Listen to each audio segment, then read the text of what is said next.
سب سے پہلا فتنہ جو آپ کے دور میں اٹھا وہ منکرین زکات کا تھا. کس کا تھا بولیے سارے؟ جو زکات نہیں دیتے وہ ذرا غور سے سنیں. سب سے پہلا فتنہ منکرین زکات کا تھا. لوگوں نے زکات دینے سے انکار کر دیا. انہوں نے کہا ہم نماز پڑھیں گے. نماز کیا کریں گے؟ پڑھیں گے. روزہ بھی رکھیں گے, حج بھی کریں گے, عمرہ بھی کریں گے, سب کچھ کریں گے, لیکن ہم زکات نہیں دیں گے.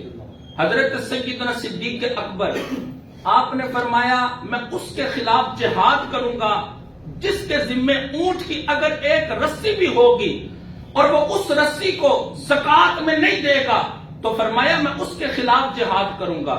اب حضرت سیدنا فاروق اعظم انہوں نے ایک بڑا کمال کا سوال کیا. آج وہ سوال ہمیں سمجھنا چاہیے اور حضرت صدیق اکبر نے جو جواب دیا ہمیں وہ جواب بھی سمجھنا چاہیے. اب حضرت فاروق اعظم آپ فرمانے لگے اے صدیق ہم ان کے ساتھ کس طرح جہاد کر سکتے ہیں؟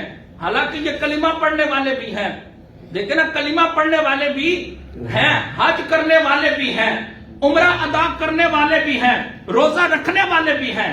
آج کل کے اس دور کو آپ سامنے رکھیں. علماء جب کسی کے خلاف نکلتے ہیں تو لوگ اپنے علماء سے مسئلہ سمجھنے کی بجائے کہ مسئلے کی نوعیت کیا ہے, مسئلے کی حساسیت کیا ہے, وہ آگے سے ہمیں یہی جواب دیتے ہیں جناب آپ کیا کرتے ہیں, وہ بہت بڑا عاشق رسول ہے, وہ کلمہ پڑھنے والا ہے, نمازیں پڑھنے والا ہے.